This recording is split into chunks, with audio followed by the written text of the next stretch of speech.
अच्छा ये बताओ, साल भर खाओ कोई बात नहीं, उस दिन क्या है कि गड़बड़ हो जाए? उस दिन कोनो नापाक चीज हलवा मिल जाता है, घी पाक, रवा इस पाक, वीडियो को शक्कर लाइक पाक, करें, हमारे चैनल को बादाम सब्सक्राइब कर पाक, बेल आइकन जरूर सब प्रेस पाक ही करें। पाक है, पानी भी पाक।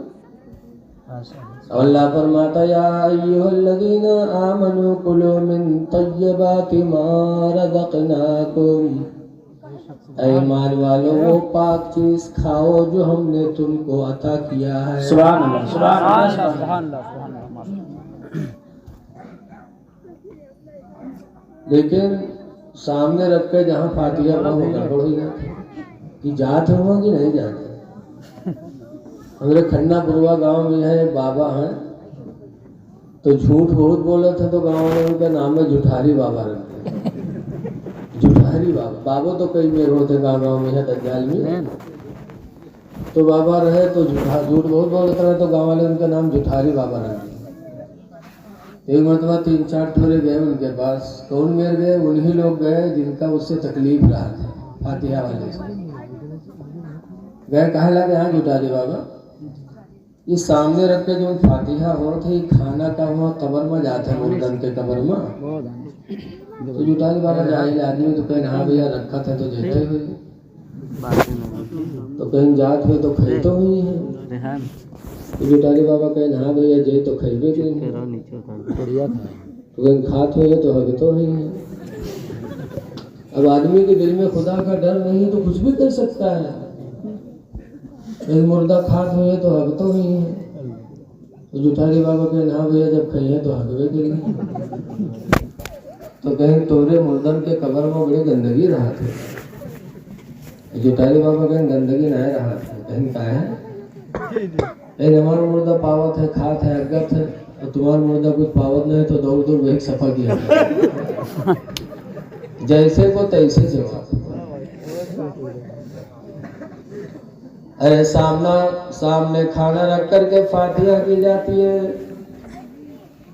हलवा रख करके फातिहा की जाती है, तो ये हलवा और खाना वहाँ पहुँचता है कि नहीं पहुँचता है? तो जरा कुर्बानी का मंजर सामने रखो। हम और आप कुर्बानी करते हैं, ज़बह करने के बाद जानवर सामने हम लोग हाथ फैला के दुआ मांगते हैं, अल्लाहुम्मा तक़ब्बल हाज़िहिल उज़हिया, अल्लाह इस कुर्बानी को तू कबूल कर ले, मिन फला इब्न फला, फला फला की तरफ से, कमा तक़ब्बलता मिन खलीलिका सय्यदना इब्राहीम, जैसे कि तूने अपने दोस्त हमारे सरदार इब्राहिम की तरफ से तूने इसको कबूल किया है। सुभान अल्लाह, सुभान अल्लाह। तो सामने बकरा ज़बह किया हुआ पड़ा है और मुसलमान दुआ मांग रहा है अल्लाह इसको कबूल कर ले, तो क्या बकरा वहां जाता है? बकरे का गोश्त जाता है अल्लाह के यहाँ? बकरे का खून अल्लाह के यहाँ जाता कि नहीं जाता? कुरान करीम से सुनो।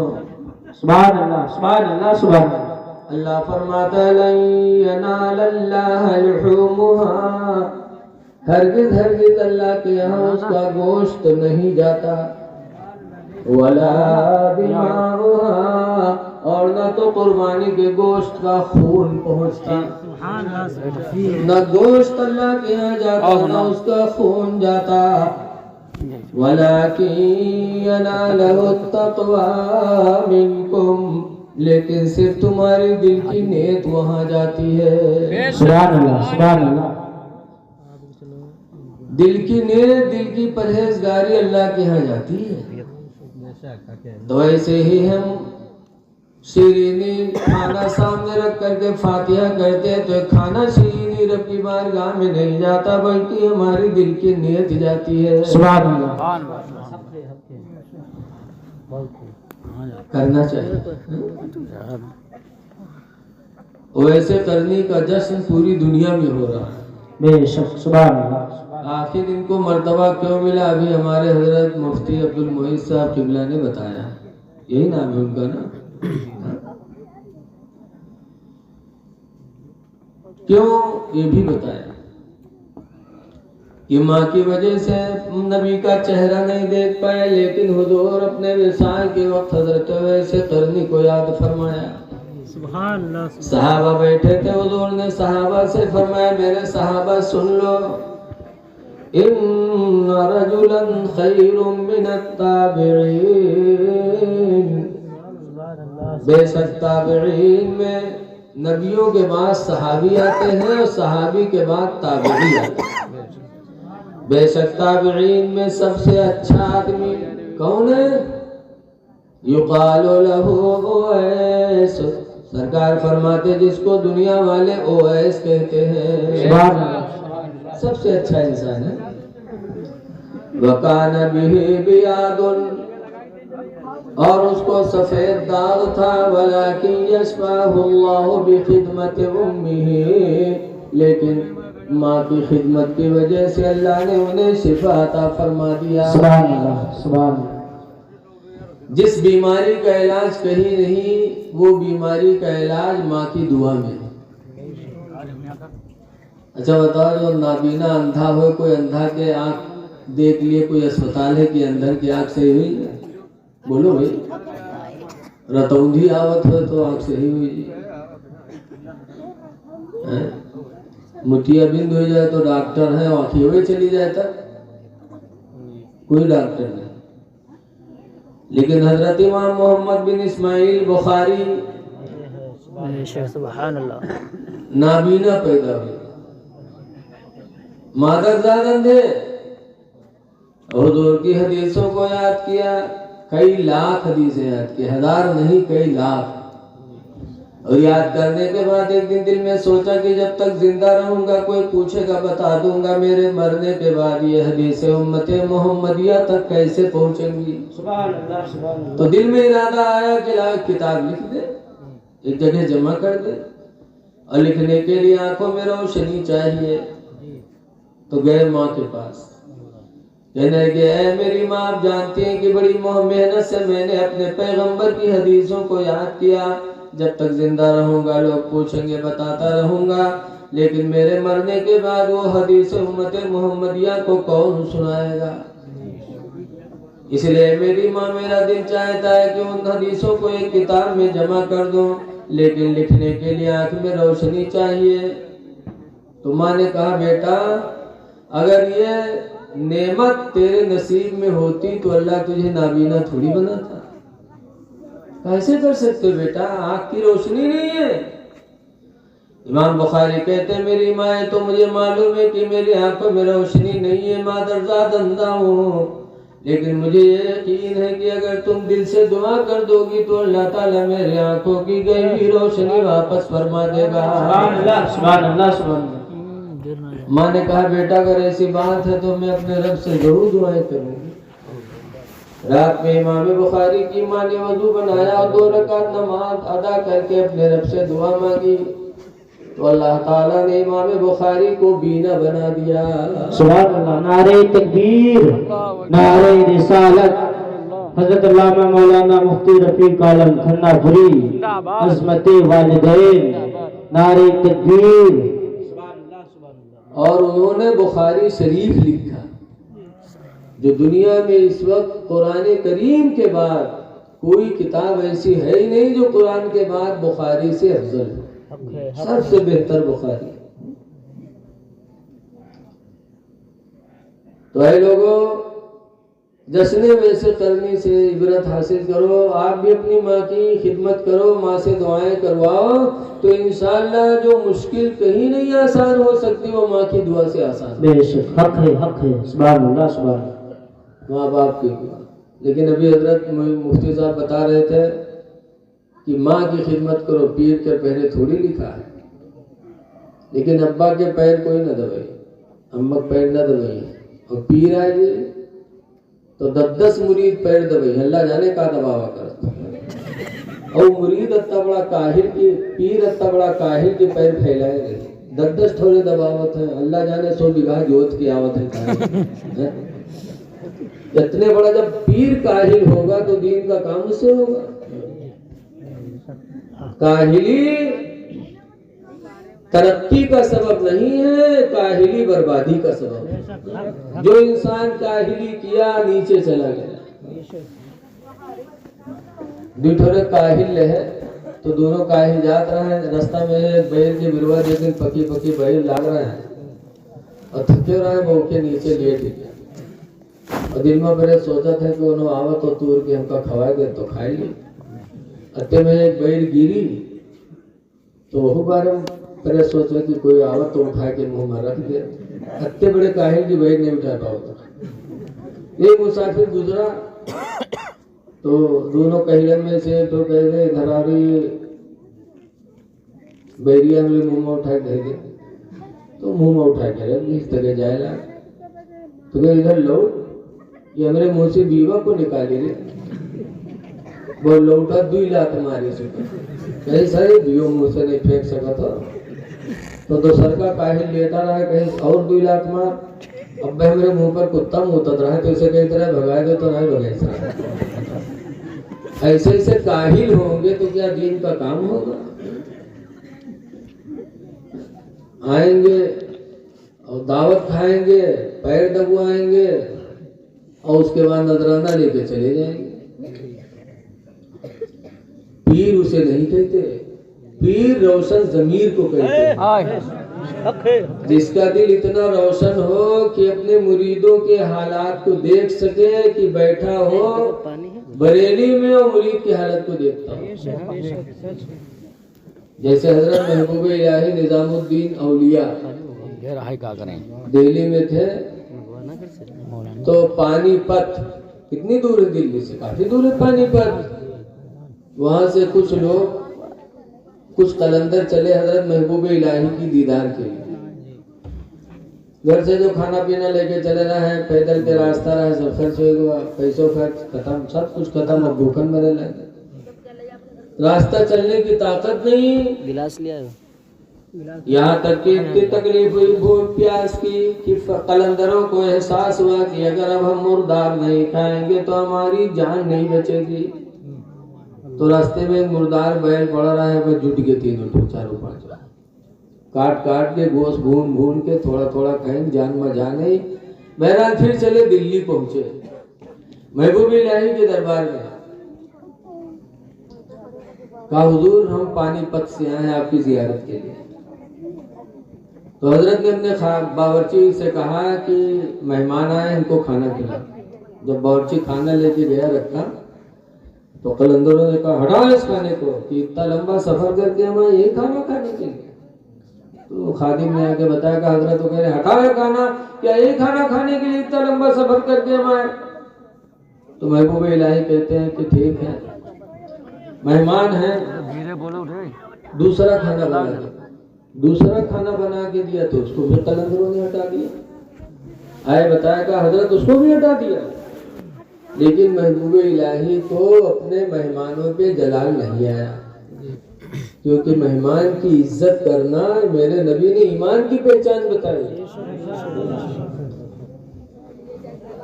बावर्ची से कहा और अच्छा खाना बना के दे दो। और अच्छा खाना बना के जब दिया तो कलंदरों ने उसे भी हटा दिया। कहीं खाना खाने के लिए हमारे पानीपत से खादिम ने आगे बताया। तब हजरत ने फरमाया जाके कलंदरों से कह दो क्या है बातें कर रहे तुम लोग कि मुर्दार बैल का गोश्त उनको अच्छा लगा और ये तैयबो ताहिर खाना उनको अच्छा नहीं लग रहा है। धीरे बोलो रे। हजरत ने फरमाया जाके कह दो कि मुर्दार बैल का गोश्त खा लिया और ये साफ सुथरा खाना उनको अच्छा नहीं लग रहा है, जाके कह दो। और उस टाइम कोई मोबाइल का जमाना तो था नहीं, इंटरनेट का जमाना तो था नहीं कुछ। जब कहा तब कलंदरों की आंख खुली। आए कहा हुजूर आपको कैसे मालूम हुआ कि हम रास्ते में मुर्दार बैल का गोश्त खाए हैं? तो महबूब इलाही ने हुजूर की एक हदीस सुनाई का कलंदरों मेरे नबी का फरमान सुनो। हुजूर फरमाते तको फरासतल मोमिन, मोमिन की फरासत से डरा करो। लिअन्नहु यंज़रु बिनूरिल्लाह, इसलिए कि जो मोमिन होता है वो नूर इलाही से देखा करता है। सुभान अल्लाह, सुभान अल्लाह, सुभान अल्लाह। मोमिन नूर इलाही से देखा करता है। और आज के पीर, एक पीर एक गांव में यहाँ पहुंचे। ए बच्चे, एक पीर एक गांव में यहाँ पहुंचे तो सोचिन की हजरत इतने बड़े मर्तबा वाला है, इनका नीचे मंजिल में न बैठे, छत के ऊपर बैठे। तो छत के ऊपर कमरा रहा बैठा है, दिन मुरीद लोग बैठे ना, हजरत बैठे रहे और घर में खाना तैयार होता रहते में यहाँ पीर साहब कहते हैं धक धक धक, तो मुरीद चौके यार वहाँ कह रहे वो कुत्तों ने यो हजरत धक धक धक कहा था। तो कोई कुत्ता नहीं पे तो कहीं हजरत यहाँ कोई कुत्ता भी नहीं हो, आप धक धक करके किसको भगा रहे हैं? तुम्हें पता है खाने काबा में कुत्ता घुसा जा रहा था, मक्का में उसी को भगाया। तो मुरीद के हमारे पीर तो बहुत पहुंच गए, यहाँ बैठे बैठे काबा कुत्ता भगा दिया। बताओ काबा में कभी कुत्ता गवाह है? बताओ। जब हुदूदे हरम के अंदर कोई बेईमान नहीं जा सकता, मना है। आज भी लिखा है दुखूल गैरिल मुस्लिमीन ममनूउन, गैर मुस्लिम का दाखिला मना है, तो वो कुत्ता कहाँ चला गया? लेकिन मुरीद सोचिन वाकई बहुत पहुंचे, लेकिन वो घर में जो औरतिया खाना बनावत रहा वो बहुत होशियार है।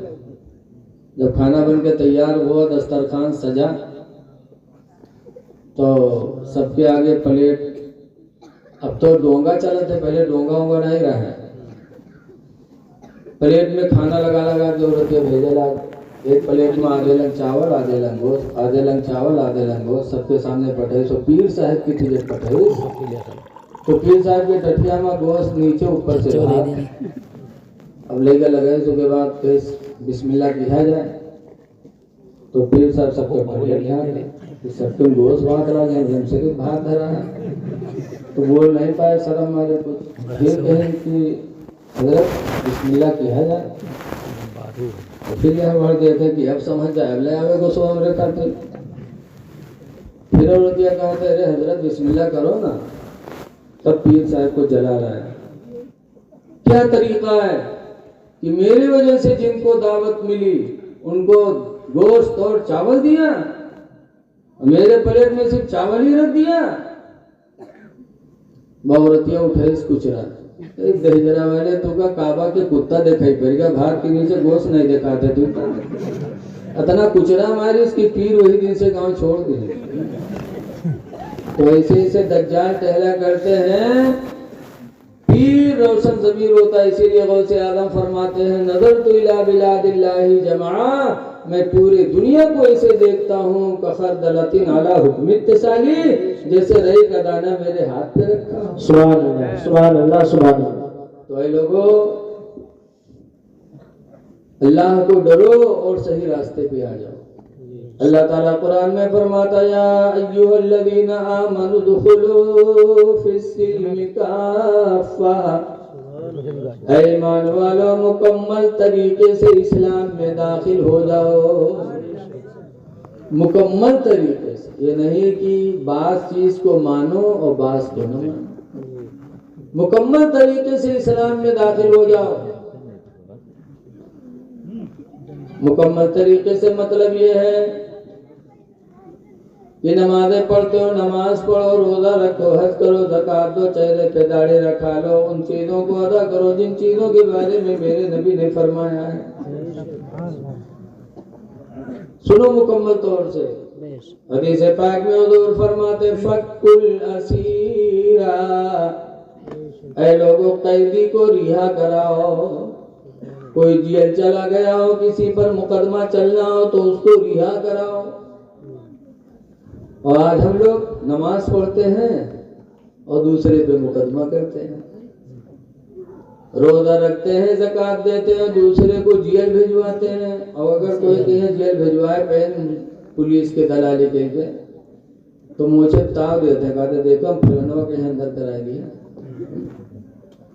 अरे मुसलमानों, तुम मुसलमान हो करके अपने भाई को जेल भेजाते हो। तुम्हारे नबी फरमाते फकुल असीरा, जेल वाले को तुम रिहा कराओ, सुभान अल्लाह, सुभान अल्लाह, सुभान अल्लाह। जेल भेजो ना, बल्कि अपनी जिंदगी में जेल वाले को जेल से छुटकारा दो। ये हुजूर फरमाते हैं। नमाज पढ़ो, मुकदमा करो दूसरे पे, नमाज पढ़ो, जेल भेजो। ये कौन सी नमाज है आपकी, जिस नमाज ने तुम्हारे दिल को नर्म नहीं किया, रहम दिली नहीं आई, वो नमाज के अल्लाह ताला कबूल करेगा। बुजुर्गों ने काम किया है। हजरत इमाम आजम अबू हनीफा कूफा के रहने वाले, उनका एक पड़ोसी था यहूदी, जो इमाम आजम को तकलीफें देता था, सताता था, लेकिन इमाम आजम कोई बदला नहीं लेते थे, सब्र करते रहते थे। कुछ दिनों के बाद उस यहूदी को एक हफ्ता इमाम आजम ने नहीं देखा, तो लोगों से पूछा कि मेरा पड़ोसी यहूदी नहीं दिखाई पड़ रहा है। लोगों ने कहा हुजूर जेल में है। हम लोग होते तो खुश होते कि बनत नहीं रहा, जेल होगा, बहुत बढ़िया हुआ। वो लोग कहते कि नहीं कहते, लेकिन इमाम आजम की जिंदगी देखो। रवायतों में आता है कि जब इमाम आजम ने अपने पड़ोसी यहूदी को जेल में सुना तो घर नहीं आए, वहीं से कूफा के गवर्नर के पास गए और गवर्नर से मुलाकात करके कहते हैं कि मेरे पड़ोसी यहूदी को तुम्हारे दारोगा ने जेल में डाल दिया है, मैं अपने पड़ोसी की रिहाई के लिए हाजिर हुआ हूँ। ये था दिल इमाम आजम का। जब मुसलमानों के इमाम ने सिफारिश की तो कूफा के गवर्नर ने दरखास्त मंजूर कर ली और फौरन रिहाई का परवाना जारी कर दिया। रिहाई का परवाना गवर्नर ने लिखा, वो गवर्नर का पर्चा इमाम आजम जेल लेके गए, दारोगा को दिया। दारोगा ने यहूदी को निकाला और कहा जाओ तुम्हारे रिहाई का परवाना इमाम आजम मुसलमानों के इमाम लेके आए हैं, इसलिए तुम्हें रिहा किया जा रहा है। सुभान अल्लाह, सुभान अल्लाह। जब उस यहूदी ने देखा तो रोने लगा, कहने लगा हाय अफसोस, एक हफ्ता से जेल में मेरा कोई भाई नहीं आया मेरी रिहाई के लिए, एक हफ्ता से जेल में मेरा कोई दोस्त नहीं आया, मेरा कोई रिश्तेदार नहीं आया, आए मुझे मुसीबत से छुड़ाने के लिए तो मुसलमानों के वो इमाम आए जिनको जिंदगी भर मैंने सताया। खुदा की कसम आज मुझे यकीन हो गया कि इस्लाम सबसे सच्चा मज़हब और उसके मानने वाले भी सबसे सच्चे होते हैं। फौरन वो यहूदी कलमा पढ़ करके मुसलमान हो गया। सुभान अल्लाह। नारे तकबीर, नारे रिसालत, हज़रत अल्लामा रफीक आला मुफ्ती खन्नापुरी, नारे तकबीर, नारे रिसालत। सुभान अल्लाह। याद आए लोगों, अल्लाह को डरो। किसी पर मुकदमा किए हो तो अल्लाह को राजी करने के लिए सुलह कर दो और अपना मामला खुदा के हवाले कर दो। सबसे बेहतर बदला लेने वाला तो तुम्हारा परवरदिगार है।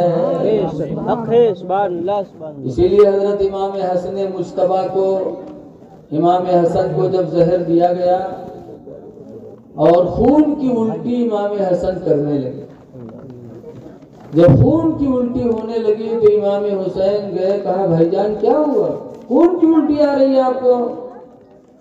कहा मुझे किसी ने जहर खिला दिया। हुसैन कहते भाईजान नाम बता दो, हम उसका बदला लेंगे आपसे।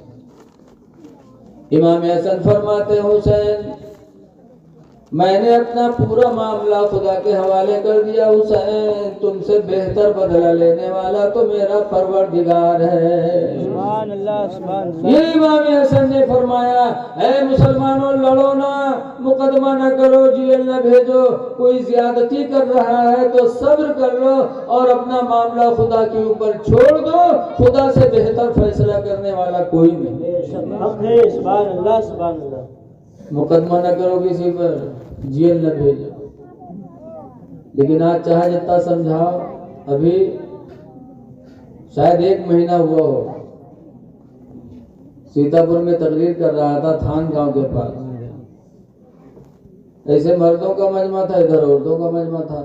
तकरीर करते रहा जब तक कि 2 मेहरुए भिड़िया ही दोनों झोटा पकड़ा हुआ करे, छोड़वे नहीं कर, पूरा मजमा लाग गया लेकिन झोटा नहीं छोड़ा। लड़के जैसे सड़वे नहीं भिड़िया जाते सड़क पर, पूरा मजमा औरतों ने खराब कर दिया। जर्रा बराबर शर्म नहीं रह गई, हया नहीं रह गई कि मर्दों के बीच में हम झोटा पकड़ा हुआ कर रहे हैं। ऐ मेरी माँ बहनों, तुमसे भी यही दरखास्त है, अगर तुम्हारी बहन तुम पर ज्यादती करे तो तुम सब्र कर लो, इमाम हसन की जिंदगी को ताज़ा करो। सुभान अल्लाह, सुभान अल्लाह। सब्र करो।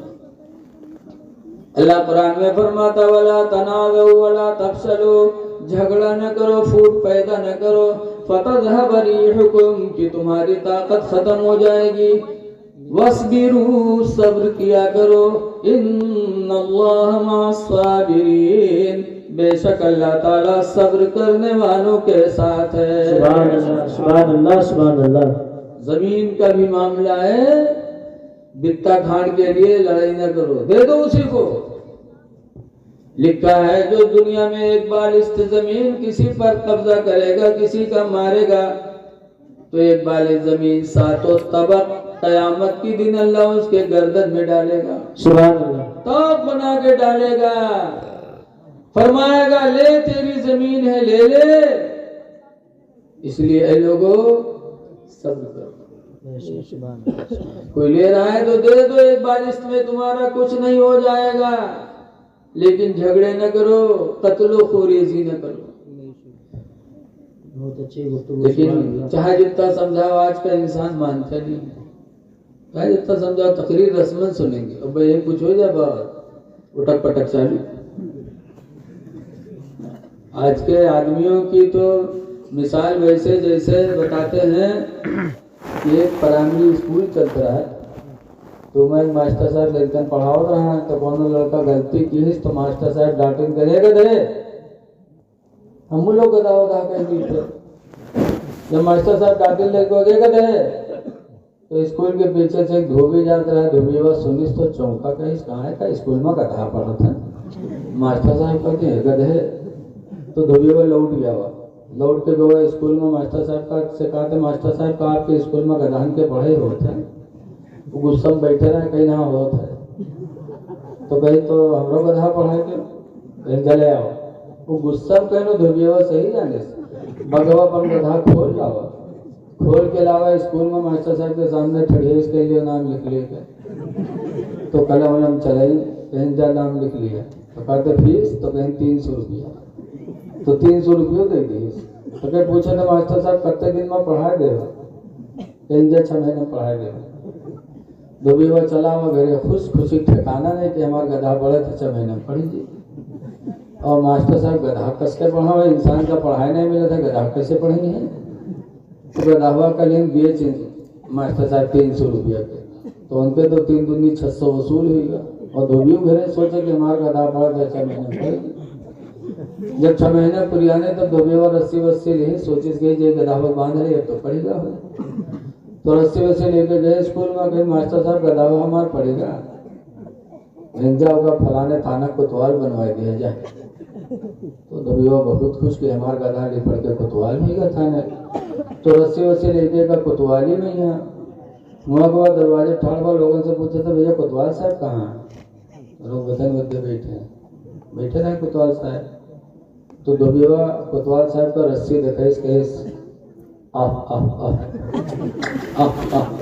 जैसे पहले चुचकार वाला होता है वैसे वही दिन वाला वाला, तो कोतवाल साहब का बड़ा ताज्जुब हो, कहीं ना हमसे नमस्कार करते उनका रस्सी देखा हुआ था, कहीं कहा बात है, तो कहते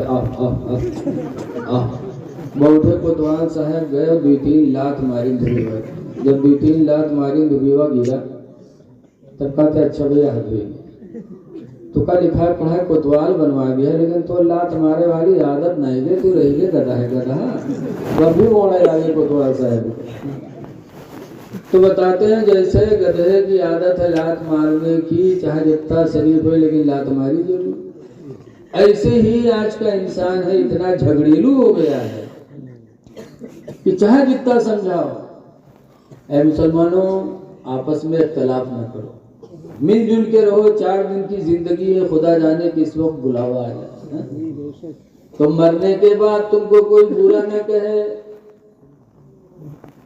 हदीस पाक में मन क़ाल मुस्लिमून हसनन, जिसको मुसलमानों ने अच्छा कह दिया, फहुव इंदल्लाहि हसनुन, तो अल्लाह के नजदीक भी वो अच्छा मान लिया जाता है। इसलिए कि हदीस शरीफ में बताया गया कि दुनिया में जो इंसान है ये सब खुदा के गवाह हैं, अल्लाह के क्या हैं। अगर हम लोगों ने किसी को अच्छा कहा तो खुदा भी अच्छा मान लेता, हम लोगों ने किसी को बुरा कह दिया तो खुदा भी बुरा मान लेता। इसलिए अच्छे काम करो ताकि मरने के बाद भी आपको लोग अच्छाइयों से याद करें, वरना मरना तो वही है। हिंदुस्तान में पहले किसकी हुकूमत थी बताओ? अंग्रेजों की। अब अंग्रेज हिंदू मुसलमान को बहुत तंग करते थे, तो हिंदू मुसलमान मिलकर अंग्रेजों से जिहाद किया और इनको भगाया। उस जिहाद में 16,000 मौलाना हिंदुस्तान में कत्ल हो गए। 16,000 आलिमों को अंग्रेजों ने शहीद कर डाला। और उन्हीं मौलाना लोगों में एक मौलाना थे, मौलाना किफायतुल्लाह मुरादाबादी, जिनको अंग्रेजों ने कत्ल नहीं किया बल्कि फांसी पे चढ़ाया। और जब फांसी पे चढ़ाया तो अंग्रेजों ने पूछा था कि कोई ख्वाहिश, आखिरी वक्त है, कोई ख्वाहिश है? तो मौलाना किफायतुल्लाह ने नहीं कहा था आखिरी वक्त है, बीवी को बुला दो देख लूं, बच्चों को बुला दो देख लूं, बल्कि ये कहा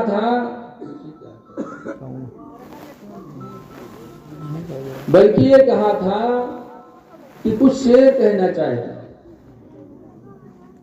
तो अंग्रेजों ने कहा था सुना दो। तो मौलाना किफायतुल्लाह ने क्या सुनाया कि अंग्रेजों मुझे मार दोगे और समझते हो कि तुम्हें मौत नहीं आएगी, तुम हमेशा यहाँ रहोगे। तब कहा था कि कोई गुल बाकी रहेगा ना चमन रह जाएगा, नहीं चमन रहेगा ना चमन का कोई फूल रहेगा। कोई गुल बाकी रहेगा ना चमन रह जाएगा, कोई गुल बाकी रहेगा ना चमन रह जाएगा। एक रसूलुल्लाह का दीन हसन रह जाएगा, एक रसूलुल्लाह का दीन हसन रह जाएगा। और हम सफीरो बाग में है कोई दम के चेहरे, हम सफीरो बाग में है कोई दम के चहे चहे। और बुलबुलें उड़ जाएंगी सोना चमन रह जाएगा, बुलबुलें उड़ जाएंगी सोना चमन रह जाएगा। इसलिए अच्छे काम करो। हुजूर फरमाते कैदियों को रिहा कराओ। दूसरे नंबर पर फरमाते वतुइमुल जाइया, और भूखों को खाना खिलाया करो। रमजान का मुकद्दस महीना आ रहा है। ऐ लोगों, अल्लाह तौफीक दे तो रोजादार को इफ्तारी कराओ, अल्लाह तौफीक दे तो सेहरी खिलाओ, रोजादार को खाना खिला दो। खाओ खिलाओ भूखों को। आम भूखों को खाना खिलाने का पैगंबर हुक्म दे रहे हैं, और रोजेदार को खिलाना कितना बड़ा सवाब का काम है। लेकिन देखा जाए तो बहुत से लोग ले ले कटोरिया मस्जिद में जो है तो अपन अलगे रखी, अगर बढ़िया आइटम हुई तो अलगे रखी हुआ न मिलेगी तो है वो में से कहीं है अपन वाला। बहुत से लोग अफ्तारी में बैठी हैं तो निगाह डटाए रहे हैं, बढ़िया बढ़िया है वो वाले हपर इनके आगे उनके आगे तो फका फक खाते हैं। गंदा बराबर शर्म खाने का तरीका बताया गया है कि जब दस्तरखान पे बैठो तो अपने सामने जो चीज हो उसी को खाओ, दूसरे के सामने से मत उठाओ।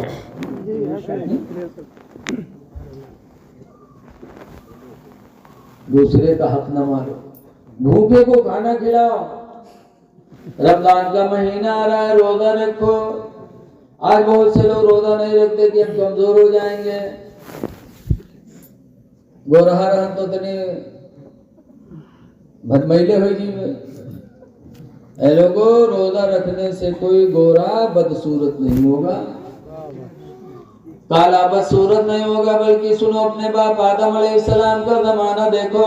हजरत आदम अलैहिस्सलाम जन्नत में थे तो सफेद थे, और जब जन्नत से जमीन पे उतारे गए, धूप लगी, हवा लगी, तो आदम अलैहिस्सलाम काले हो गए। जब काले हो गए तो रब से दुआ मांगी, परवरदिगार जन्नत में था तो रंग सफेद था, दुनिया में तूने भेजा तो रंग काला हो गया। अल्लाह ताला ने फरमाया, आदम अगर वही सफेदी चाहते हो तो अय्यामी 20 के रोजे रखो, हम रोजों की बरकत से तुम्हें गोरा कर देंगे, सुभान अल्लाह, सुभान तुम्हें सफेद कर देंगे। अय्यामी 20 कौन रोजे हैं? हर अरबी महीने की 13, 14, 15 तारीख को अय्यामी 20 सफेदी के दिन कहे जाते हैं। तो 3 सफेदी के दिन तो सूरज पूरा मुकम्मल रहता है, रोशनी ज्यादा होती है। आदम अलैहिस्सलाम ने उन 3 दिन रोजे रखे, तो तीनों रोजों की बरकत से अल्लाह ने आदम के हुस्न को वापस फरमा दिया। तो मेरे भाई, जब हमारे तुम्हारे बाप आदम रोजे की बरकत से हसीन हो सकते हैं, तो हम तो उनकी औलाद हैं। हम अगर रोजा रखेंगे तो अल्लाह ताला हमें काला कहाँ बनाएगा, हमें बदसूरत कहाँ बनाएगा। अल्लाह रोजों की बरकत से अल्लाह हमें तुम्हें भी हुस्न अता फरमाएगा। इसलिए रमजान के महीने की कद्र करो। हजरत अबू हुरैरा सहाबी रज़ियल्लाहु अन्हु रवायत करते हैं कि रमजान का एक रोजा की बरकत ये है, एक रोजे की बरकत से रोजा रखने वाला जहन्नम से इतना दूर कर दिया जाएगा, इतना दूर कर दिया जाएगा, जैसे कोई कौवा का बच्चा पैदा हो और पैदा होने के बाद वो कौवा का बच्चा उड़ने लगे और उड़ते उड़ते उड़ते उड़ते बूढ़ा हो जाए। तो इस उम्र में जितनी दूर तक वो कौवा का बच्चा उड़ जाएगा, रमजान के एक रोजे की बरकत से अल्लाह मुसलमान को जहन्नम से उतना ही दूर फरमा देगा। लिहाजा अज़ाब इलाही से बचना चाहते हो तो आने वाले रमजान की कद्र करो, रोजा रखो मुसलमानों। अगर बीमार हो तब भी रोजा रखो, हो सकता है अल्लाह रोजे की बरकत से तुम्हें शिफायाब फरमा। रोजा रखो, भूखों को खाना खिलाओ। लेकिन आजकल देखा जाता है कोई मुसाफिर गांव में यहाँ आएगा, अगर मस्जिद में रोजादार मुसाफिर है, तो अगर कोई अपने घरे बुला लेगा कि चलो हम अपने घरे खवेबे, हम गवा मेरे से कहते नहीं एक पूरा खाना बढ़ा लिया, ये का है मैंने मुसाफिर आए रहा मस्जिद में लाया है, तो इतना बड़ा गाँव पड़ा रहा है, कोई नहीं लेगा, तुम्हें बहुत ठंडी सेठ रहा, तुम्हें बुला ला जाओ बनाओ खवा होना चाहिए। आज की कुछ चुड़ैली औरतें ऐसी हैं जो एक खुराक खाना देने पर मरती हैं। लेकिन ऐ मेरी माँ बहनों, जरा हजरत उमर की बीवी की जिंदगी देखो। हजरत उमर फारूक आज़म रज़ियल्लाहु ताला अन्हु की बीवी कैसी थी? मदीने मुनव्वरा के करीब एक औरत थी, बेवा, कमजोर थी, अक्सर फाका करती थी। हजरत उमर को पता चला तो अपनी बीवी से कहा कि मेरी बीवी मदीने के करीब फला जगह एक बेवा औरत है, कमाने वाला कोई नहीं, अक्सर फाका करती है, कहा तो खाना बना दो, ले जाओ खिलाओ। हजरत उमर की बीवी ने खाना बनाया, हजरत उमर लेके गए और दरवाजा खटखटाया। बुढ़िया ने दरवाजा खोला, पूछा मदीने कौन? कहा मदीने का उमर है, खाना लेके आया, खाना ले लो। तो बुढ़िया ने कहा बेटा अभी एक साथ खिला के गए हैं, अब खाना नहीं चाहिए, खा गए, खिला के गए एक साथ। हजरत उमर आए, बहुत अफसोस। बीवी ने देखा तो कहा क्या हुआ? कहा वो नेकी हमसे पहले कोई हमारा भाई लेके चला गया। तो आजकल की औरतें मेरे हुई तो कहें चलो ठीक है, काम नामो होगा, कामो होगा, ठीक है बैठो। लेकिन नहीं, हजरत उमर की बीवी कहती हैं ए मेरे प्यारे शौहर गम न करो, आज अगर वो नेकी कोई दूसरा लेके गया है तो कल मैं बहुत सुबह खाना बनाऊंगी और सुबह सुबह लेके जाना, तो वो नेकी हमको तुमको नसीब हो जाएगी। सुभान अल्लाह, सुभान नारे तकबीर, नारे रिसालत मसलके आला हजरत जश्न वैसे करनी अजमत मेहमान नवाजी हजरत अल्लामा मुफ्ती रफीक आलम खन्ना पुरी जिंदाबाद जिंदाबाद। दूसरे दिन बहुत सुबह उनकी बीवी ने खाना बनाया, लेके गए। फिर दरवाजा खटखटाया, गुड़िया ने दरवाजा खोला, पूछा कैसे? कहा मदीने का उमर है जो कल खाना लेके आया था, आज आया हूँ, खाना ले लो। तो गुड़िया ने कहा बेटा मुलाकात नहीं हुई है, अभी अभी तो एक साथ खिला के निकले, बेटा मुलाकात हुई होगी आपसे, बेटा खा चुका होना ही चाहिए। हजरत उमर फिर वापस आए, फिर बहुत गमगीन। बीवी ने पूछा क्या हुआ? कहा आज भी हमसे पहले वो नेकी कोई लेके चला गया। उनकी बीवी कहती है अच्छा घबराओ नहीं, कल रात आने दो, मैं रात में खाना बनाऊंगी और रात ही में खाना बना के तैयार कर दूंगी, नमाज फजर पढ़ के फौरन लेके जाना। तो उतनी रात लेके गए। जब वहां लेके गए, दरवाजा खटखटाया, बुढ़िया ने कहा कौन? कहा मदीने का उमर है, खाना लेके आया है। तो दरवाजा खोल दिया। जब हजरत उमर खाना लेके गए तो क्या देखते हैं कि हजरत अबू बकर सिद्दीक रज़ियल्लाहु ताला अन्हु बुढ़िया को खाना खिला के और बर्तन बांध कर आने की इजाजत मांग रहे थे। सुभान अल्लाह सुभान अल्लाह। तो हजरत उमर हजरत अबू बकर से चिपट गए और चिपट के रोने लगे, कहने लगे अबू बकर अमीरुल मोमिनीन, खुदा की कसम अल्लाह की मखलूक में तुमसे ज्यादा नेकी कमाने वाला कोई नहीं है। बेशक सुभान अल्लाह सुभान अल्लाह। ऐ मेरे दीनी भाइयों, सहाबा के अंदर ये जज्बा था भूखों को खाना खिलाना। ऐ मेरी माँ बहनों, तुम भी भूखों को खाना खिलाओ, पता नहीं किसकी दुआ लग जाए, दुनिया भी बात अच्छी हो जाए, आखिरत भी अच्छी हो जाए। तीसरे नंबर पर हुजूर फरमाते वउदुल मरीजा, और बीमारों की इयादत किया करो। वो मुस्लिम शरीफ की हदीस में है कि क़यामत के दिन एक बंदा अल्लाह की बारगाह में हाजिर होगा तो अल्लाह उससे नजर रहमत मोड़ देगा। तो कहेगा अल्लाह मैंने नमाज पढ़ी, रोजा रखा, हमसे नजर रहमत तू मोड़ रहा है। तो अल्लाह फरमाएगा मैं बीमार पड़ा था तो मुझे देखने नहीं आए। बेशक। तो बंदा चौंकेगा, अल्लाह तू कब बीमार हुआ? बीमार तो बंदे होते हैं, तू परवरदिगार है, तू कब बीमार हुआ? तो अल्लाह फरमाएगा तेरा फला पड़ोसी बीमार था, तू देखने नहीं गया। अगर तू अपने पड़ोसी को देखने गया होता तो मैं वहां मौजूद था, मेरी तेरी मुलाकात हो जाती। पता चला कि जब कोई बीमार होता है तो अल्लाह इतना मेहरबान है कि अल्लाह की रहमतें उस बीमार के पास जलवा घर होती है। याद आए लोगों, मोहब्बत फैलाओ। हुजूर आगे फरमाते तहादू, हदिया भेजा करो। हदिया जैसे घर में गोश्त बने, खीर बने, जर्दा बने तो एक कटोरी में अपने पड़ोस को भी दे दो, हदिया भेजो। हुजूर फरमाते तहादू, हदिया भेजा करो। क्यों?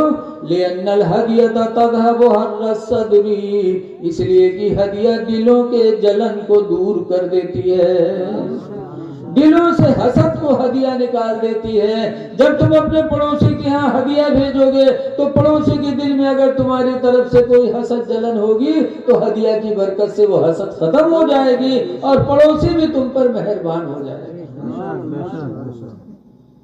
लोगों, इखलाक अपना सीखो। हदीस शरीफ में पूछा गया कि सबसे अच्छा मुसलमान कौन है, तो सरकार ने फरमाया कि सबसे अच्छा मुसलमान वो है जिसका इखलाक अच्छा हो। इखलाक अच्छा हो, इखलाक आम करो।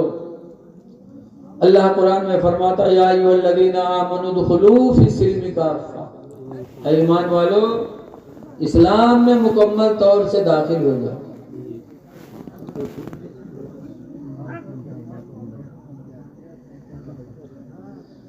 मेरे भाइयों, आज मेरे भतीजे का एक्सीडेंट हो गया है तो नानपारा हॉस्पिटल में लेके गए हैं, वहाँ जवाब मिला। बहरेज लेके गए, एडमिट किया और ईसा के बाद वहाँ से भी जवाब हो गया।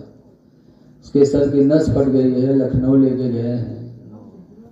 मैं भी परेशान हूँ, दुआ करिए आप लोग दिल से कि अल्लाह ताला उस बच्चे को शिफा देता है। आमीन। मैं भी बहुत उलझन में हूँ, लेकिन फिर भी वादा था, हाजिर हुआ। हो सकता है अल्लाह ताला इसी जिक्र खैर की बरकत से शिफा दे दे। शिफा देने वाला वही है। तो जरा दिल से दुआ कर दो कि अल्लाह हुजूर सल्लल्लाहु अलैहि वसल्लम के वसीले से मेरे भतीजे को अल्लाह शिफा और सेहत अता फरमाए। आमीन अल्लाह आमीन इंशाअल्लाह। हाँ, तो मैंने कुरान की आयत पढ़ी, या अय्युहल्लज़ीना आमनु दुखुलू फिस्सिल्मि काफ़ा, ऐ ईमान वालो इस्लाम में मुकम्मल तौर से दाखिल हो जाओ। सुभान अल्लाह, सुभान। आज देखो किसी की दुकान अच्छी चलने लगी तो हम लोग कहते वो कामयाब हो गया, कोई सरकारी नौकरी पा गया तो हम समझते वो कामयाब हो गया। आज जब हम गाड़ी में बैठे तो हमसे जमशेद बोले कि जब आया रहा इससे पहले तो हमारा तनख्वाह 25,000 रहा, अभी 1 लाख हो गया। मुझे बड़ी खुशी हुई, अल्लाह ताला और तरक्की अता फरमाए। बोलो, और कोई प्रधानी जीत गया तब तो फलाना तो बहुत कामयाब है। लेकिन ये हम और आप कहते हैं कामयाब है, लेकिन अल्लाह ने कामयाब किसको बताया? कुरान में अल्लाह फरमाता है क़द अफ़लहल मोमिनून, वो ईमान वाले कामयाब है, वो मुसलमान कामयाब है। अल्लज़ीना हुम फ़ी सलातिहिम ख़ाशिऊन, जो मोमिन अपनी नमाजों में खुशू करते हैं। सुभान अल्लाह, सुभान अल्लाह। नमाजों में खुशू करने वाले कामयाब हैं। नमाज पढ़ो तो खुशू पैदा करो, नहीं कि ननियत बांधे को यहाँ खजवाओ तो को वहाँ खजवाओ तो को दाढ़ी बाल कर दो। नमाज में खुशू पैदा करो। नमाज में खुशू पैदा करने वाले मोमिन, कुरान फरमाता वो कामयाब है। साहबे किराम ने नमाज में खुशू पैदा किया। अब आज नमाज के ठेका लिए नमाज कौन मेरे पढ़ा था? मौलाना अब्दुल मुस्तफ़ा आजमी लिखा था कि 4-5 ठोर नमाज की तबलीग के लिए निकले, रास्ते में दरिया पड़ी तो वजू बनाए के दरिया के किनारे जमात करे लगे। एक इमाम बना, 4 मुक्तदी बने। नमाज होत रहा इतने में दरिया में कौन चीज जोर से कूदी तो एक नमाजी बगल वाले से कहा कि कौन चीज कूदी है रे? तो बगल वाला कहते हैं मछली है। और कहा है। तीसरा का कहते हैं चुप रहो। तो चौथा कहता तुम सबकी नमाज टूट गई। इमाम साहब कहते हैं मैं नहीं बोला, मेरी नमाज नहीं टूटी। नमाज के ठेकेदार और नमाज ऐसी। नमाज में खुशू पैदा करो। हजरत इमाम हुसैन रज़ियल्लाहु ताला अन्हु के मझले लड़के हजरत अली और हजरत इमाम हुसैन के मझले लड़के अली औसत मदीने मुनव्वरा में रहते थे। एक दिन नमाज पढ़ने लगे। अल्लाह की मर्जी की हालत नमाज में उनके घर में आग लग गई। आग लगी, मदीने के लोग दौड़े आए, आग बुझाने लगे और हजरत अली औसत ऐसे ही नमाज पढ़ते रहे। नमाज में कोई फर्क नहीं आया। जब नमाज उनकी खत्म हुई तो मदीने के लोगों ने कहा ताज्जुब है अली औसत कि हम सब इतनी दूर दूर से आकर के आपके घर की लगी हुई आग को बुझा रहे हैं और आप ऐसा नमाज पढ़ने लगता है, आपको कुछ पता ही नहीं चला? तो अली औसत कहते नहीं नहीं ना, अगर तुम लोग आग बुझा रहे थे तो मैं भी तो बुझा रहा था। आप कहाँ बुझा रहे थे? आप तो नमाज पढ़ रहे थे। हजरत अली औसत कहते तुम लोग दुनिया के पानी से दुनिया की आग बुझा रहे थे, मैं सजदा के जरिए आखिरत की आग को बुझा रहा था। आग मैं भी बुझा रहा था, आग तुम भी बुझा रहे थे। फर्क इतना है कि तुम लोग दुनिया की आग बुझा रहे थे, मैं आखिरत की आग बुझा रहा था। मदीने के लोगों ने जब सुना तो उस दिन से अली औसत कहना छोड़ दिया। मदीने वालों ने उसी दिन से उनका नाम ज़ैनुल आबिदीन रख दिया।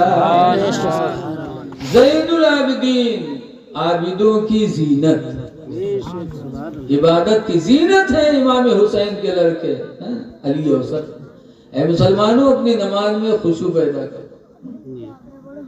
कैसी नमाज थी इमाम ज़ैनुल आबिदीन, और इखलाक उनका कैसा, कितना अच्छा था।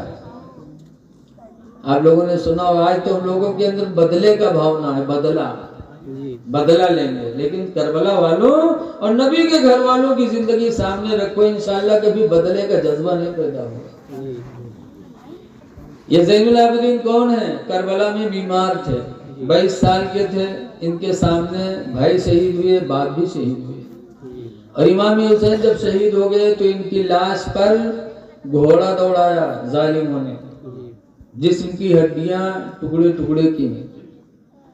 कौन दौड़ाया था घोड़ा? एक बड़ा बदनसीब इंसान था जिसका नाम है मालिक बिन सिनान, जिसने घोड़ा दौड़ाया था। इमाम ज़ैनुल आबिदीन ने अपनी नजरों से देखा करबला में क्या गुजरी होगी दिल पर कि जिसके बाप को शहीद करके उसकी लाश पे घोड़ा दौड़ाया जाए। दिल कितना रोया होगा ज़ैनुल आबिदीन का। लेकिन क्या सीरत थी उनकी कि मदीने वापस आने के बाद करबला से जब हज का दिन आया तो हज करने गए। काबे का तवाफ कर रहे थे कि उसी काबा के तवाफ में ये मालिक बिन सिनान मिल गया। कहा, ज़ैनुल आबिदीन मैं भूखा हूँ, मुझे कुछ खिला सकते हो? ज़ैनुल आबिदीन ने कहा चलो। लेके गए खीमा में, मालिक बिन सिनान को ज़ैनुल आबिदीन ने खाना खिलाया और जब खाने से फारिग हो गया तो कहा मैं थोड़ा आराम करना चाहता हूँ। आराम करो। शाम हुई, कहा मैं रुकना चाहता हूँ। कहा रुक जाओ। रुका, फिर खाना खिलाया। एक दिन रुका, 2 दिन रुका, 3 दिन रुका, बराबर इमाम ज़ैनुल आबिदीन मालिक बिन सिनान की खिदमत करते रहे। और जब तीसरा दिन आया, चलने लगा कि मैं जा रहा हूँ, तो इमाम ज़ैनुल आबिदीन पूछते हैं कोई सवारी है? पैदल जाओगे कि कोई सवारी वारी है? कहने पैदल जाऊंगा, सवारी नहीं। तो इमाम ज़ैनुल आबिदीन कहते हैं मैं अपना घोड़ा आपको नजराना देता हूँ, ये मेरा घोड़ा ले लो, तुम मेरे मेहमान हो, पैदल न जाओ। घोड़ा दिया। जब मालिक बिन सिनान घोड़े पर बैठ गया तो ज़ैनुल आबिदीन कहते जरा थोड़ी देर रुक जाओ। रुके। ज़ैनुल आबिदीन खीमे में गए, अब अंदर से एक थैली में अशरफियां लेकर के आए। क्या लेकर के आए? अशरफियां लेकर के आए ज़ैनुल आबिदीन। फरमाते हैं ये मेरी तरफ से तोहफा है आपको। तो मालिक बिन सिनान घबराया, चौंका। कहा ज़ैनुल आबिदीन आपने शायद हमको पहचाना नहीं। तो ज़ैनुल आबिदीन कहते हैं आपको भूल जाऊंगा, खुदा की कसम कयामत तक तुमको नहीं भूलूंगा, मैं तुम्हें भूल जाऊंगा।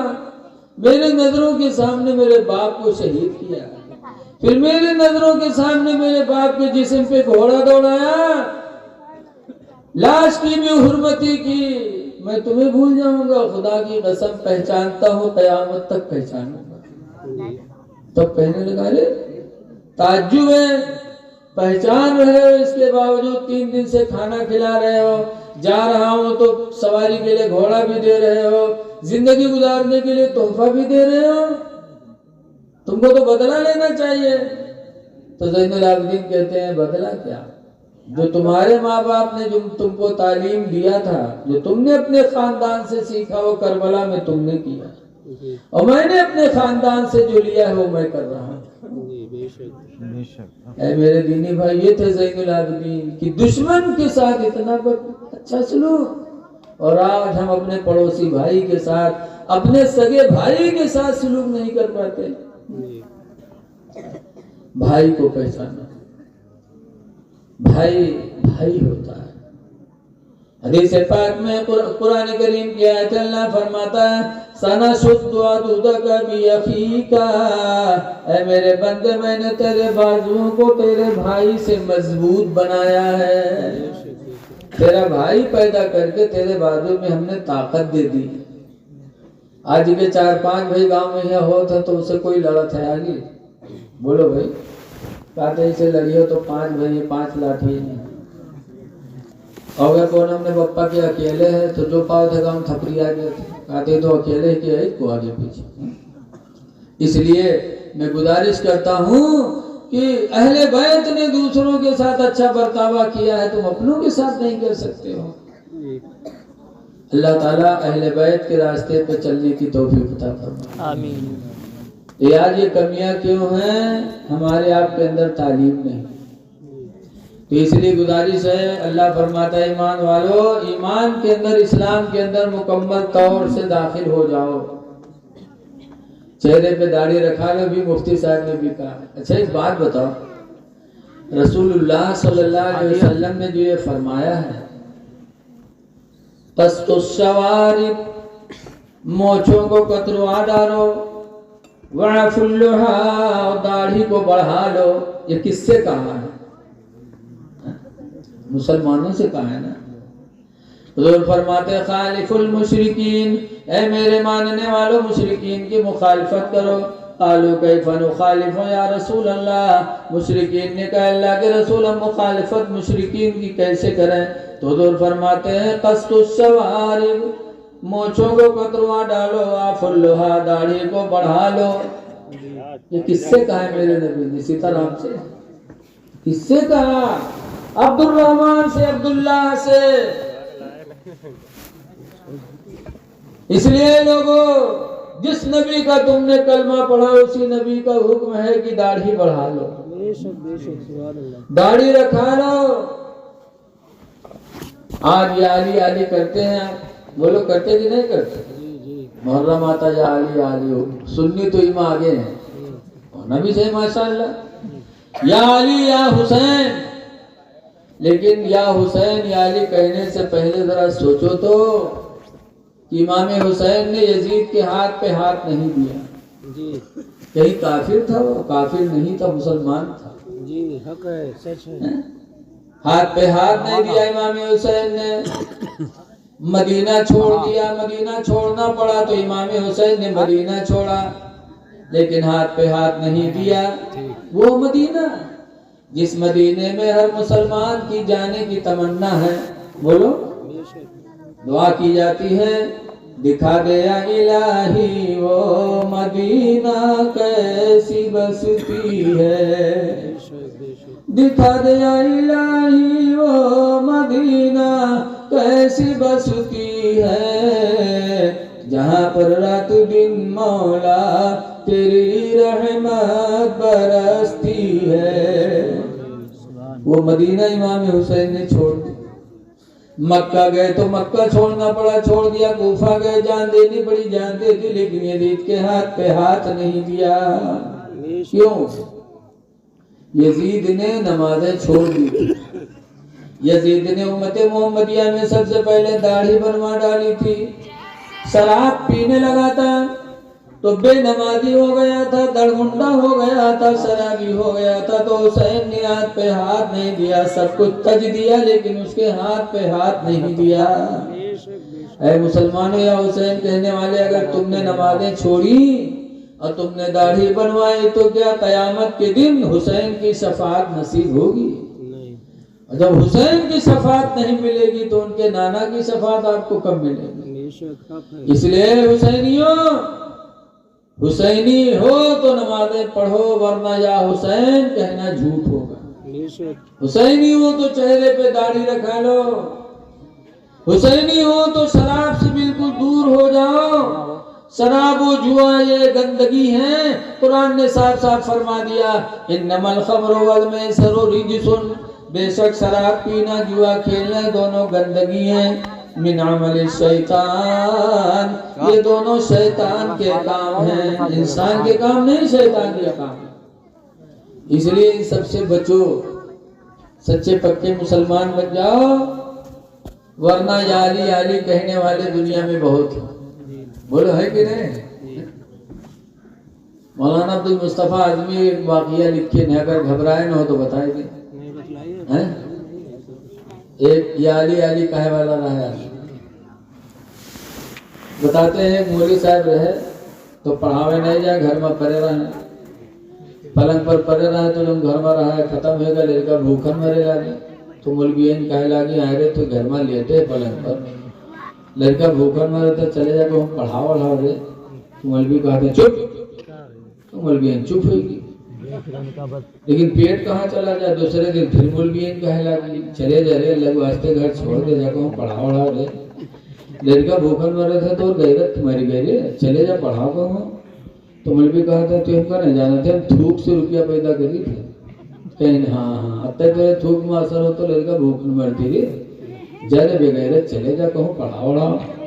जब मौलवी पीछे पड़ गए तो मौलवी के कुछ शर्म है तो मौलवी उठे घर से चले गए। बहुत बड़े शहर में पहुंचे, एक मस्जिद बहुत बढ़िया देखी, नालिशान हो गए, मुहर्रम बैठ के रोवे लगे। तो मस्जिद हुई शिया लोगन के, तो इत्तेफाक से जब शिया नमाज पढ़े पहुंचे तो देखें तो कहीं काहे रोत हो, हम बहुत गरीबन भूखन मरी थे, मस्जिद में रख लिए, तू झाड़ू वाड़ू दी, हमको सिर्फ खाना चाहिए बाकी कुछ न चाहिए। तो शिवे कहें यार इतना सस्ता आदमी कहाँ मिली, कर रख लियो, रख ली। मौलवी झाड़ू दे लागे, खाना पावे लागे, हफ्ता 2 हफ्ता गुजरा, फिर एक दिन मौलवी बैठ रो मुहारे में है। तो शिवे फिर गए, जब देखें तो कहना काहे रोत हो, तो कहना पढ़ नहीं पावा, जाहिल है, इसी अफसोस में रो रहे हैं, अगर पढ़े लिखे हुए तो हमरो इज्जत हो। तो कहते तो अब रोज का है, नहीं पढ़ो तो कायदा ले आओ, इमाम साहब से पढ़ लो। तो मौलवी गए, कायदा ले आए, इमाम साहब से पढ़े लगे। इमाम साहब बिस्मिल्लाह कह के अलिफ बे ते से जीम है खे दाल का वहीं कहा चले गए। जब जाल का वहीं तो मौलवी जाल का है, इमाम साहब जाल का हुआ है, वो जाल का है, जाल कहवे नहीं करे। तो इमाम साहब सबक रोक दिए। दूसरे दिन फिर जब शुरू करें तो फिर हुए तो अटक का मामला, अब वो जाल का हुआ है, वो जाल का है, अनपढ़ का पढ़ाई लो, पढ़ाई लिखा को पढ़ाई पे, तो जाल कहवे नहीं करे। तो इमाम साहब आगे बढ़ेंगे, धीरे धीरे धीरे धीरे हफ्ता गुजर गया, आगे सब नहीं पढ़ा, वही जाल पर मामला अटका पड़ा। धीरे धीरे बात मशहूर हो लगी, पूरे शहर में बात फैल गई। धीरे धीरे जहाँ देखो वही लोग बच्चे का कितना घामड़ है, वो कितना बदअकल है, बताओ हफ्ता होगा आज तक जाल नहीं कहते सो। पूरे शहर में मौलवी बदनाम होगा। और जब बदनाम होगा तो एक दिन जैसे इमाम साहब फजर की नमाज पढ़ेंगे, सलाम फेरी, वैसे मौलवी खड़े हुए, कहना आज कोई जाएगा नहीं, आज मैं हजरत इमाम हुसैन की शहादत बयान करूंगा। तो शिवे चौंके, कहीं हाँ इतने दिन तक जाल नहीं कहे, इसे तक तकरीर कस के करी। तो सब शिवे रुक गए, कहीं देखिए आज बोलत का, और पहले से मौलवी मौलाना राहवे कर। तो मौलवी खड़े हुए और ऐसी शहादत इमाम हुसैन की दर्दनाक बयान किया कि सारे शिया भूं भूं रोए लगे। जब रोए लगे तो मौलवी चुप हो गया। जब शिवे रोए के चुपाने, तब शिवे कहते आए हो 15 दिन होगा तुम जाल नहीं कह पाए, आज अचानक करते बड़े मौलाना कैसे हुए हो। तो मौलवी कहता तुम्हें कुछ पता है, आज रात जब मैं बिस्तर पे लेटा तो 1000 मरतबा मैंने कहा या अली या अली या अली या अली। तो शिवे कहें तब, तो कहें 1000 मरतबा जब मैंने पुकारा तो हजरत अली तशरीफ ले आए। तो शिवे चौके कहें हाँ हमारे लोग जिंदगी गुजर गई, आली आली कहा तो नहीं आया, तो आधे रात में कहे आधे रात में तेरे पास आएगी। तो मौलवी कहते हैं हमने नसीब के बाद। लेकिन फिर कहा हुआ, कहीं हजरत अली आए, कहा क्या चाहता है, मैंने कहा मैं पढ़ना चाहता हूँ, कहा मुँह खोल। जैसे मैंने मुंह खोला तो मेरे मुंह में हजरत अली ने थूक दिया, और जैसे हजरत अली का थूक अंदर गया, मैं बहुत बड़ा मौलाना बन गया, जो चाहो तकरीर सुन ले, जो चाहो मसला सुन ले। तो शिवे कहेंगे हाँ हमारे लोग जिंदगी गुजर गई, आने कहा अली नहीं आए, और तू आगे कहे आगे आया, तेरे मुंह में थूक दी। तो भाई हम आपका हाथ जोड़ते हैं, अली का थूक मिले कहाँ, तुम्हारे मुंह में अली ने थूका है तो तुम हम लोगों के मुंह में थूक दो, कम से कम तुम्हारे वसीले से अली का थूक तो हम लोग पा जाएंगे। तो मौलवी कहते हैं हाँ अति मेहनत के बाद उनका थूक पावा तो कैसे थूक देगा। फिर मौलवी कहते एक मुँह में थूका 100 रुपया ले गए। तो शिवे कहते हाँ तुम 100 की बात कर, तो अली का थूक मिले कहाँ यार। एक शिवा आगे बढ़ा, 100 के नोट गई, मुँह खोले तो के मुँह में मौलवी थूकिन, बस दोसर का शिवा बड़ा बहुत 100 रुपया दे दो कि मुँह में थूकिन, बसियों की लाइन लग गई, 100 रुपया डायरेक्ट चले जाए, मुँह बाबा चले जाए, मौलवी थूक चले जाए, थूक पूरे बाजार के सीएम के मुँह में थूकिन मौलवी। और जब मर्द खत्म भे थुकाएगा तो मेहरुए चाहिए, उन्होंने तो बहुत शौकीन होता है, उन्होंने मुँह बावे लगे आए के उन्होंने के मौलवी मुँह में थूक के लगे 100 रुपया पावत रहे। अल्लाह जाने को मौलवी के थूक कहाँ से आता होता है। वैसे अखतू ऐसे करे, थूकते पूरे बाजार के सीएम की औरतों के मुंह में थूका मौलवी। और जब सब थुकाए मर्द मेहरुए चले गए घर का, और रुपया के ढेर लाग गया मौलवी के पास। जब सब चले गए तो मौलवी रात में सोचे कि यार सवेरे तो पोल खुलिन जी कि हम कहा हमारे मुँह वाली थुकी ने तो मत्ते बड़े मौलाना हो गए, और ये सब हमसे थुकाए गए जान पाई है ना कुछ, तो सवेरे तो पोल खुलिन जी। बराता ही में मौलवी रुपया गठरा बांधे न भागे, भागत भागत भागत भागत गांव पहुंचे। अपने दरवाजा बजाए, दरवाजा खटखटाए, ऐसे किन तो मौलवियन अंदर से पूछे थे को आए रे, तो कहीं मौलवी हुई दरवाजा खोल। तो मौलवियन दरवाजा खोली, मौलवी गठरा पटकिन तो मौलवियन का दिमाग का भल्ला है रे, तो कहीं रुपया हो और का है। जब मौलवियन खोली तो रुपया, तो मौलवियन कहते हाँ कहाँ चुरा लाए रे, किसके घर से चुरा लाए रे तो रुपया, तो कहीं चोरी के रे धूप के कमाई हुए रे। तो मौलवी कहते सही बता रहे कहाँ से उठा लाए रे, किसके घर से लाया। तो मौलवी कहते ठीक न मनी है रे, ये धूप के कमाई हुए रे, ले चल हमका काबा में ठहरिया दे रे, कसम खाए ले धूप के कमाई हुए रे। जब काबा में मौलवी कसम खाए तैयार हो गए तब मौलवी मान गई। तो वही दिन से ऐस मौलवी के पैर दबावे, कहा हाँ हमारे मौलवी के धूप में जब इतना असर है क्योंकि खून में कत्ता असर है। तो इंसान जब बिगड़ता है तो शैतान का बाप बन के तैयार होता है। तो ये आली आली कहने वाले बहुत हैं, लेकिन ये आली कहने का हक वही रखता है जिसके चेहरे पे दाढ़ी हो। क्योंकि हजरत अली की ऐसी दाढ़ी थी कि बहुत से लोगों ने उनकी दाढ़ी देखकर ईमान कबूल कर लिया। और आज हम अली के मानने वाले चेहरे पे दाढ़ी नहीं रखे हैं। दाढ़ी रखा लो नौजवानों, बम्बई चले जाओ, बम्बई को गया होगा, वहां के मेमन के बच्चों को देखो। मुसलमानों में एक कौम है मेमन, उनसे ज्यादा खूबसूरत कोई बिरादरी में नहीं है। सबसे ज्यादा खूबसूरत भी है और दुनिया में सबसे मालदार मुसलमानों में अगर कोई कौम है तो मेमनों की है। लेकिन इतने मालदार और इतने खूबसूरती के बावजूद बम्बई में देखा जाता है, गुजरात में, कि मेमन के बच्चे अजान होगी तो जुब्बा पहन करके टोपी लगा के आएंगे, दाढ़ी इतनी पूरी भरी कि लगता है कि ये कोई आलिम है। आज यहाँ कुछ नहीं है, बोरा ने घूमा था, दाढ़ी नहीं रखा होगा। दाढ़ी रखा लो, चेहरे की रौनक है दाढ़ी में। और ऐ लोगों, कोशिश करो अपने बच्चों को दीन पे लाने की। लेकिन आज अफसोस है कि दाढ़ी को लोग बड़ी गिरी निगाहों से देखते हैं, बहुत गिरी निगाह से देखते हैं। एक बिटिया के शादी है, तारीख मतलब एक बिटिया के बिहावला, एक लड़का के साथ है तो बप्पा सोचे इसकी जय देखिए लड़कवा कौन मेरे, तो वहाँ गए देखे तो लड़कवा दाढ़ी रखाए रहे। तो बप्पा कहते हाँ ये तो मुल्ला है वो, का कमाई का खवाई, छोड़ो पैंट बुरसट वाले को बताओ, पैंटो बुरसट वाले ढूंढ नहीं पाएंगे। देखो इंसान जिसकी तलाश करता है वो चीज अल्लाह उसे देता है। बहुत से लोग हराम रोजी के चक्कर में रहते तो अल्लाह उन्हें हराम दे देता है, और कुछ लोग रिस्के हलाल की तलाश में रहते हैं तो अल्लाह उन्हें रिस्के हलाल अता फरमा देता है। सुभान अल्लाह। जो जैसी तलाश वैसे अल्लाह ताला उसे दे देता है। तो पैंट बुशर्ट वाला ढूंढ तो वो मिल गया, बातचीत तय हो गए, शादी के तारीख तय हो गए। जब शादी के दिन आवा तो उका दुल्हा बनावे खातिर उका नौहावे चले। पहले दुल्हा का नौहावत रहा, अकेले नहीं नहात रहा, अब तो अकेले नहाए लेते। पहले दुल्हन नौहावे चले, तो जब उका नौहावे चले तो उसके पैखाना लग गया, तो चला गया लेटरिन में पैखाना करे, और पैखाना के जब निकला तो नूरा उठ नहीं पा रहा। तो सुझाव सोचे न तो बाप रोएला कहीं खाएगा, इका दुल्हा बना के चढ़ाएगा कैसे हो। तो वो घसीट उसीट के लेके गए ढमड़ियावे डॉक्टर के पास। डॉक्टर साहब से बताएं कि डॉक्टर साहब भी चढ़ाए गए क्या, देखो तो देखें तो कहना ऑपरेशन करे पड़ी ठीक हुई। तो बाप रोवेला कहे डॉक्टर साहब की शादी है और ऑपरेशन करी अल्लाह जाने महीना में ठिका के 2 महीना में ठिका कैसे हुई। डॉक्टर साहब कहें घबराना 2 मिनट लागे ठीक हुई।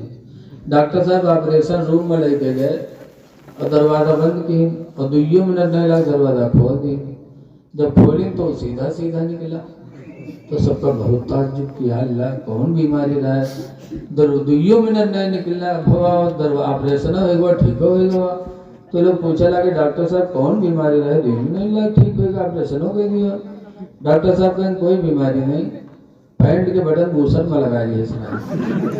पैंट के बटन भूषण में, बताओ ऐसे ऐसे चोंगा भरे हैं, बताओ। जब पैंट के बटन भूषण में लगा लिए कोई तो उठ पाई हाजिर है, ये कोई तरक्की का लिबास है यार।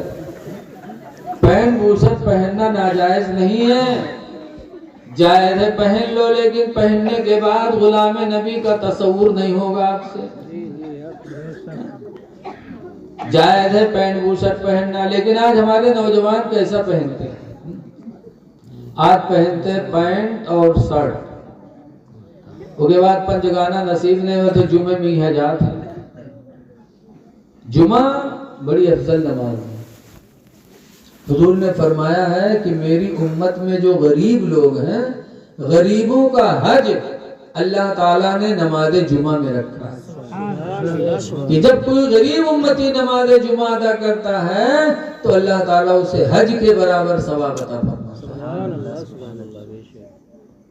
तो उस जुमा की नमाज तो बचाओ कम से कम, यही पैंट और शर्ट पहन के, उसके बाद जो है नमाज पढ़े जुमा के।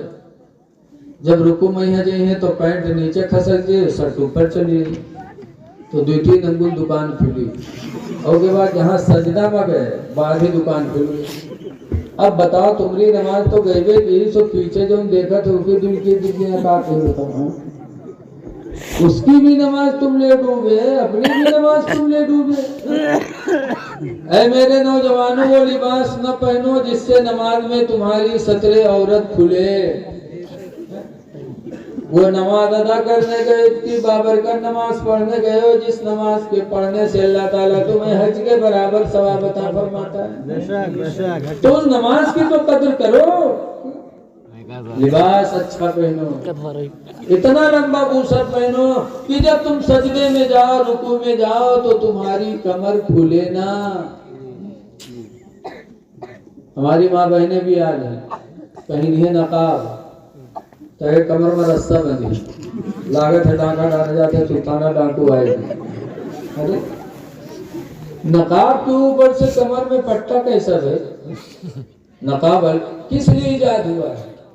नकाब इसलिए इजाद हुआ है कि नकाब पहनने के बाद औरत के जिस्म का नीचा ऊंचा हिस्सा किसी को दिखाई न पड़े, सतर छुपाने के लिए। और पहनने के बाद कमर में रस्सा बांध लो तो कितना बेहया लगता है। हमारी माँ बहनों बैठी हो, इसको जरा ध्यान से सुनो। बहुत बुरा लगता है जब कमर में कोई पट्टी औरत बांध के चलती है नकाब में, फिर नकाब का मतलब ही क्या रहेगा? अल्लाह के लिए वो लिबास पहनो जिससे अल्लाह भी राजी हो, अल्लाह का रसूल राजी हो। ऐ मेरी माँ बहनों, एक बात सुन लो, फिर मैं अपनी तकरीर खत्म कर रहा हूँ। हजरत फातिमा जहरा की जब इंतकाल का वक्त आया, हदीस में लम्मा नज़लत अलैहिल मलाइका, लम्मा नज़ल अलैहा मलकुल मौत, जब हजरत फातिमा ज़हरा के पास मलकुल मौत फरिश्ता आया रूह कब्ज करने के लिए, लम यरद फातिमा लम तरद फातिमा, तो फातिमा राजी न हुई। कहा कह दो कि जिस फातिमा ने किसी अजनबी आदमी को चेहरा दिखाना गवारा न किया, उस फातिमा को ये भी गवारा नहीं कि आखिरी वक्त मलकुल मौत मेरा चेहरा देखे। नहीं आने दिया। हदीस में फ़क़बदल्लाहु रूहहा, तो खुद अल्लाह ताला ने फातिमा की रूह को कब्ज़ फरमाया। बेशक सुभान अल्लाह सुभान अल्लाह। ऐ मेरी माँ बहने, फातिमा के पर्दे का आलम है। इतना पर्दा की फातिमा ज़हरा ने कि आखिरी वक्त मलकुल मौत को भी अपना चेहरा दिखाना गवारा न किया। पर्दा करो। दूसरी बात ये भी है कि मलकुल मौत आकर के इजाजत ली। अब बताओ, हम में तुम में है कोई कि मलकुल मौत आके पूछे कि है कि नहीं है? बप्पा परे है खटिया पर, लड़का यार बार बैठे हैं, भाई बात अब्बा हुआ रहते में बप्पा सट से गाया। हाँ बप्पा गए कि हर से आए कि हर लेके कि कुछ पता ही नहीं। और फातिमा है कि मलकुल मौत दरवाजे पर खड़ी इंतजार में। इसीलिए आला हजरत इमाम अहले सुन्नत फरमाते हैं कि बे इजाजत जिनके घर जिब्रील भी जाते नहीं। सुभान अल्लाह, सुभान अल्लाह, माशाअल्लाह। बे इजाजत जिनके घर जिब्रील भी जाते नहीं, और कदर वाले जानते हैं कदर शान अहले बैत, सुभान अल्लाह, सुभान अल्लाह, माशाअल्लाह। कदर वाले जानते हैं कदर शान बैत। नारे तकबीर, नारे रिसालत, मसलके आला हजरत, अजमते वैसे करनी हजरत अल्लामा मुफ्ती रफीक आलम खन्नापुरी। नारे तकबीर, नारे रिसालत, सुभान अल्लाह, सुभान अल्लाह। लिहाजा लोगों, अल्लाह वालों की कद्र करो, अल्लाह वालों के मर्तबे बड़े बुलंद। हजरत यूसुफ अलैहिस्सलाम जब बादशाह मिस्र थे, एक बात सुन लो, उसके बाद फिर अपना मामला हम खत्म कर रहे हैं।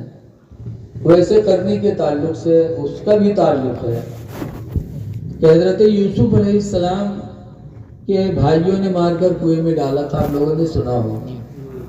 कत्ते लोग सुने थे, नहीं हाथ उठाए नहीं। फिर अल्लाह ने उनको कुएं से निकलवाया, मुसाफिरों ने निकाला, फिर मिस्र की बाजार में लेके बेचा, ले जाके बेचा मुसाफिरों ने। तो हजरत यूसुफ गुलाम बन के रहे, और जब खरीद के कौन ले गया?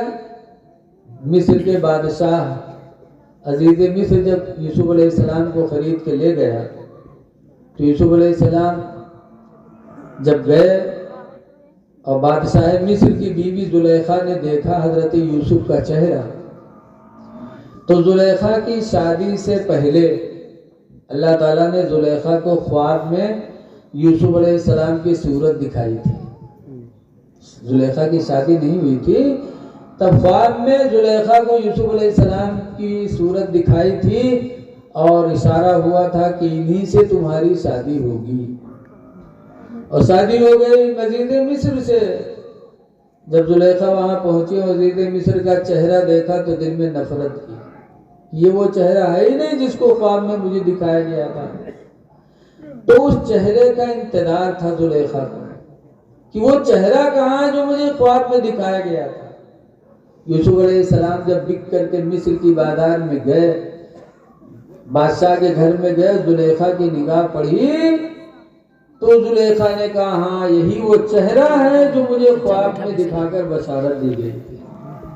तो जुलेखा दीवाना हो गया, और ऐसा दीवाना हुई कि जुलेखा ने 7 कमरे बनवाए, और 7 कमरे जब बन गए, और ऐसे कमरे बनवाए कि एक में जाओ, फिर दूसरे में जाओ, फिर तीसरे में जाओ, फिर चौथे में जाओ।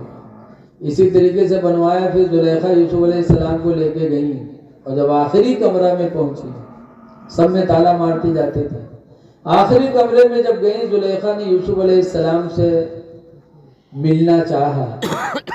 तो यूसुफ अलैहिस्सलाम ने फरमाया, जुलेखा इस खुशी के महल को गम का महल न बनाओ, मेरा परवरदिगार इस बंद महल में भी हमें तुम्हें देख रहा है। लेकिन जुलेखा न माने। तो यूसुफ अलैहिस्सलाम भागे, तो जब भागे तो उनका पीछा कुर्ता जुलेखा ने पकड़ा, खींचा, कुर्ता तो फट गया, लेकिन यूसुफ रुके नहीं, और सारे दरवाजे खुद ब खुद में जानिबे इलाही खुलते चले गए, और यूसुफ अलैहिस्सलाम बाहर पहुंच गए। जब जुलेखा मकसद में कामयाब नहीं हुई, तो बाहर निकली, और भल भल आंसू गिरे जा, मेहरबान के आंसू बहुत गिरा था, अल्लाह जाने लहसुन लगाए रहते बाहर गए, तनिके में है बस आंसू गिरई है, बाद में मान जी उनके दुपट्टा में लहसुन रहा था कि हाथ में लगाया रहा था। जुलेखा रोने लगी, क्या हुआ? कैस गुलाम की सजा क्या होनी चाहिए यूसुफ की? इसने आप जैसी मलका के बदन में हाथ लगाया, इसने उल्टी तोहमत थोप। औरतों का मकर बड़ा तगड़ा होता है। तो यूसुफ अलैहिस्सलाम को जेल की सजा हो गई, जेल चली गई। लेकिन फिर बाद में मीटिंग हुई। उस मीटिंग में फैसला हुआ कि ऐसे यूसुफ को जेल में भेजना मुनासिब नहीं है, पहले तहकीक की जाए, यूसुफ अलैहिस्सलाम का कुर्ता देखा जाए कि अगला दामन फटा है कि पिछला दामन फटा है। अगर अगला दामन फटा है तो जुलेखा सच्ची, यूसुफ झूठे, और अगर पिछला दामन फटा है तो जुलेखा झूठी, यूसुफ सच्चे। कुरान में इसका तस्करा है, 12वां पारा में है, इनकाना कुद्दा कमीसुहु मिन दुबुरिन फसदका। अगर यूसुफ का पिछला दामन फटा है तो यूसुफ सच्चा, व इनकाना कुद्दा कमीसुहु मिन कुबुलिन फसदका, तो और अगर अगला दामन फटा है तो जुलेखा सच्ची है। यूसुफ अलैहिस्सलाम का कुर्ता मंगाया गया, देखा गया तो पिछला दामन फटा था। यूसुफ की सच्चाई जाहिर हो गई, जुलेखा का झूठ जाहिर हो गया, तो यूसुफ अलैहिस्सलाम को मिस्र की सल्तनत अता हो गई। सच्चाई की बुनियाद पे यूसुफ अलैहिस्सलाम को बादशाही मिस्र मिली, बादशाह मिस्र हो गए। सच्चाई इंसान को कहां से कहां पहुंचा दे किसी को कुछ पता नहीं। सच बोलो हर मैदान में, जाहिर में तो उसका नुकसान तुमको लग रहा है, लेकिन बातिन में जो फायदा है उससे कई गुना फायदा होगा। सच बोले सच्चाई की तो अल्लाह ने मिस्र का बादशाह बना दिया और जुलेखा बदनाम जमाना हो गया। जहां देखो मेरे फसर फसर बतिया, हाय जुलेखिया तो कमाल कर दी, वाह जुलेखिया, जुलेखिया नहीं देखे गुलाम का दिल दे बैठी जुलेखिया। जहां मेहरवे जी का जुड़ जाए होगा बदनाम जमाना कोई दे, जुलेखा बदनाम जमाना हो गई। तब जुलेखा को बर्दाश्त न हुआ, तब मिस्र की औरतों की दावत ली।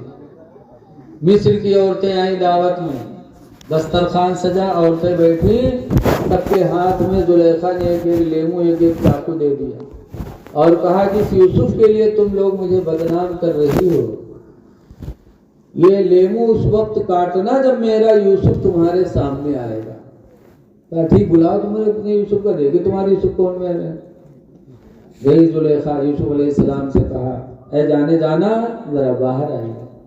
यूसुफ अलैहिस्सलाम जब बाहर आए तो मिस्र की औरतों ने उसने यूसुफ को देखा तो उनकी निगाहें वहीं लटकी रह गईं, यूसुफ के चेहरे से लगी रह गई और हाथ पैर का पता नहीं। चाकू चला, लेमू कटे, लेमू के बाद औरतों ने अपनी उंगलियां भी काट डाली, लेकिन हाँ यूसुफ, उंगली कट गई पता नहीं। और तुम कहते हो ये कोई अफसाना होगा, अफसाना नहीं, कुरान की कहानी है। अल्लाह फरमाता है वक़त्ताना अयदियहुन्ना, मिस्र की औरतों ने अपनी उंगलियों को काट डाला। वक़ुल्ना मा हाज़ा बशरा, औरतों ने कहा कसम अल्लाह की ये कोई इंसान नहीं है, इन हुवा इल्ला मलकुन करीम, ये कोई इंसान नहीं मगर कोई नूरी फरिश्ता है जो आसमान से जमीन पे आ गया है। लेकिन जुलेखा बदनाम जमाना हो गए तो जुलेखा ने मिस्र छोड़ दिया। अच्छा, पूरे जमाना जी के दुश्मन हो जाए तो इलाका वो आदमी रही, बोलो भैया, जुलेखा का मिस्र में रहना मुश्किल हो गया। तो जुलेखा ने मिस्र छोड़ा, जंगल चली गई और एक जंगल के पेड़ के नीचे बैठकर रोने लगी यूसुफ की याद में। और रोते रोते जुलेखा की आंखों की बीनाई चली गई और बुढ़ापा भी आ गया, रो रही थी। एक दिन यूसुफ अलैहिस्सलाम अपने घोड़े पर सवार होकर जंगल का सैर किया और जब सैर करके निकले जंगल में पहुंचे तो हजरत यूसुफ की खुशबू जुलेखा तक पहुंच गई। याद रखो हर नबी महका करते थे, नबी बहुत महकते थे, इसीलिए तो हुजूर का पसीना एक उम्मे सुलैम साहबिया ने बिस्तर से पहुंचकर मदीने में एक लड़की दुल्हन बनी उसको लगा दिया। इतना नहीं लगाया तो दुल्हन जिंदगी भर महकी और दुल्हन की औलाद महकी, औलाद की औलाद महकी। लिखा है इस्लाम में कि 7 नस्लों तक नबी के पसीने से उसकी औलादें महकी। हज़रत फरमाते हैं वल्लाह जो मिल जाए मेरे गुल का पसीना, वल्लाह जो मिल जाए मेरे गुल का पसीना, मांगे न कभी इत्र न फिर चाहे दुल्हन फूल। बहरहाल जुलेखा को खुशबू मिली तो जुलेखा ने आसमान की तरफ निगाह चेहरा उठाकर पढ़ा था। क्या पढ़ा था जुलेखा ने? आज भी कुरान में वो आयत है। जुलेखा ने कहा था सुबहान मन जअल अबीद मुलूका, पाक है वो परवरदिगार जिसने यूसुफ जैसे गुलाम को बादशाहत अता कर दी। वो सुबहान मन जअल मुलूका अबीदा, और पाक है परवरदिगार जिसने मुझ जैसी मलका को नौकरानी बना दिया। जो बात गुलाम था बादशाह हो गया, जो नौकरानी थी गुलाम बन गई, जो मलका थी नौकरानी बन गई। जब यूसुफ अलैहिस्सलाम ने जुलेखा की बोली सुनी तो जुलेखा के करीब गए, हाल पूछा तो जुलेखा कहती हैं हाल पूछ रहे हो, देख रहे हो तुम्हारी याद में रोते रोते मैंने बीनाई भी खो दी, जिस्म भी गंवा दिया। तो यूसुफ अलैहिस्सलाम फरमाते जुलेखा मेरे लायक कोई खिदमत हो तो बता। क्या बस एक खिदमत है यूसुफ, दुआ कर दो कि अल्लाह मेरे आंखों में रोशनी दे दे कि मैं जी भर के तुम्हें देख लूं। यूसुफ अलैहिस्सलाम ने दुआ मांगी तो यूसुफ की दुआओं की तो फैज जुलेखा की आंखों में रोशनी आ गई। ओ सुभान अल्लाह। फिर कहा दूसरी दुआ ये कर दो कि अल्लाह मेरी जवानी वापस कर दे। तो यूसुफ अलैहिस्सलाम ने दुआ मांगी तो जुलेखा की जवानी वापस हो गई। कहा कुछ कहा तीसरी तमन्ना यह है कि तुम अपने निकाह में मुझे कबूल कर लो। यूसुफ अलैहिस्सलाम ने कहा ठीक, निकाह कर लिया। फिर एक लड़की पैदा हुई जिसका नाम बीबी रहमत पड़ा, और बीबी रहमत की शादी हजरत अय्यूब अलैहिस्सलाम से हुई। कहने का मकसद यह है कि इंसान जब खुदा के फैसले पर राजी रहता है तो अल्लाह उसके दर्जात को बढ़ाता रहता है। सच्चाई की बुनियाद पर इमाम हजरत यूसुफ को अल्लाह ने मिस्र की बादशाहत अता फरमाई। इसलिए लोगों हर मोड़ पर सच बोलो, अल्लाह सच बोलने की तौफीक हमें और आपको अता फरमाए। देखिए आप लोगों ने मुझे बुलाया, मैं आपके जलसे में आया। मेरे यहाँ भी 15 मार्च को जलसा है, परसों जामिया रज़विया इरफानुल कुरान जो मेरा 1987 से चलता है, वहाँ सालाना जलसा है 15 मार्च को। तो आप सबसे दरख्वास्त है शिरकत की कि आप हजरात भी हमारे जलसे में शरीक हों। और दूसरी दरख्वास्त ये है कि मैं वहाँ रहता नहीं हूँ, कुछ कर नहीं पाता हूँ, मैं नौकरी करता दूसरी जगह, देखभाल में रहता हूँ। तो कमेटी वालों ने कहा मौलाना साहब कुछ हाथ बटा लीजिए। तो मेरे पास टाइम नहीं कि दिन में किसी के पास जाऊँ। तो मैं आप हजरात से ख्वाहिश रखता हूँ कि परसों आप लोगों ने जलसा किया माशाल्लाह, परसों हमारे यहाँ है तो आप तशरीफ भी लाइए। इसके अलावा कुछ हमारे जलसे में ताउन भी कर दीजिए अल्लाह को राज़ी करने के लिए, जिससे जो हो सके।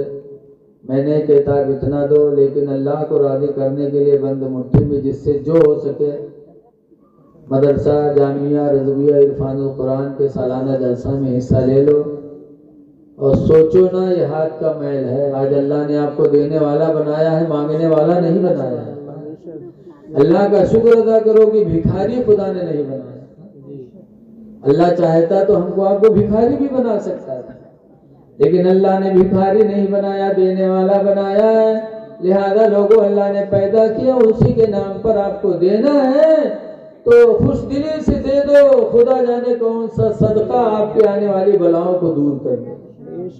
क्योंकि हदीस पाक में अस्सदक़तु तदफ़उल बलाया, कि सदका आने वाली बलाओं को टाल देता है। कौन सी बीमारी कब आ जाए।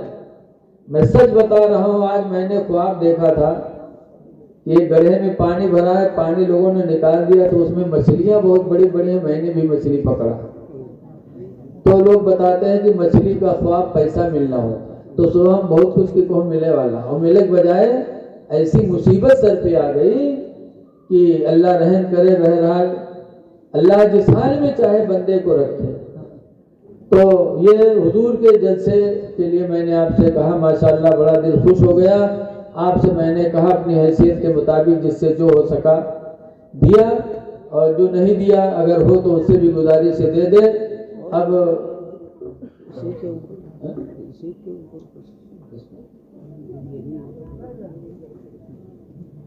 देखिए आप लोग अभी अपनी मस्जिद बनाए हैं, दिल खोल कर चंदा दिए होंगे। माशाल्लाह दिया नहीं तो इतनी खूबसूरत मस्जिद बनी कैसे, मीनार माशाल्लाह इतना बेहतरीन। तो ये लोगों जब अल्लाह के नाम पर कभी देने की बात आ जाए तो जो हो सके अल्लाह को राजी करने के लिए पेश करना चाहिए। कुरान करीम में इसकी बड़ी फजीलत है। मसलुल्लज़ीना युनफ़िक़ूना अम्वालहुम फ़ी सबीलिल्लाह, उन लोगों के माल की मिसाल जिनका माल अल्लाह के नाम पर खर्च होता है।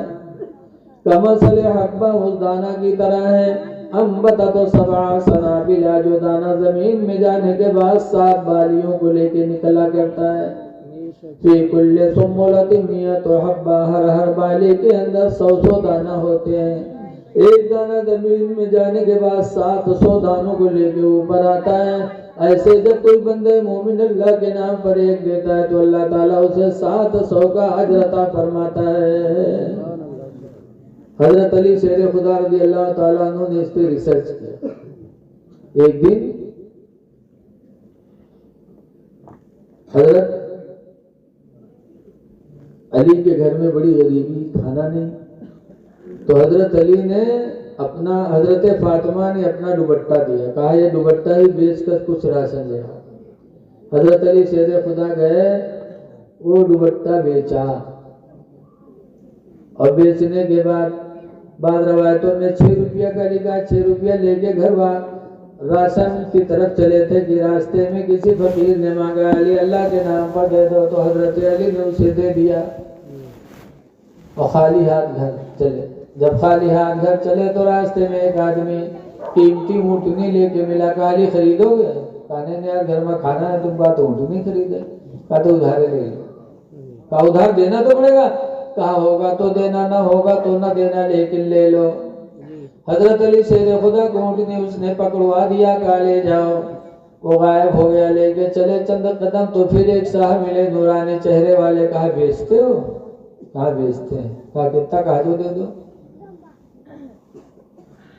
तो रवायतों में, मुख्तलिफ रवायतों में आता है, कहा कि इस ऊँटनी की कीमत मैं 60 दिरहम दूंगा। कितने? 60 दिरहम। हजरत अली ने कहा दे दिया। 60 दिरहम लेके चले कि लाओ ऊँटनी वाले को पैसा दे दे। वो तलाश किया, मिला नहीं। गए राशन खरीद कर घर लाए और घर से जब वापस आए हुजूर के पास और बताया तो हुजूर ने फरमाया, अली ऊँटनी बेच देने वाले जिब्रील हैं और खरीदने वाले मीकाईल हैं। तो अल्लाह ने कई गुना हजरत अली शेर खुदा को दिया। 6 रुपया अल्लाह के नाम पर दिया और 60 दिरहम पाया। तो हमारे सहाबा ने इस पर ईमान भी रखा। दुआ कि अल्लाह ताला इन चंद सदक़ात को कबूल फरमाए और जो कुछ कहा कि अल्लाह ताला उस पर अमल की तौफीक अता फरमाए। मेरे दीनी भाइयों, मस्जिद बड़ी खूबसूरत आप लोगों ने बना ली है, लेकिन मस्जिद बनाने के साथ साथ मस्जिद में इबादत करना बहुत जरूरी है। वरना तो ये होगा, मस्जिद तो बनाई सब भर में, सब माने रात भर, मस्जिद तो बनाई सब भर में। ईमा की हरारत वालों ने मन अपना पुराना पापी था, बरसों में नमाजी बन न सके।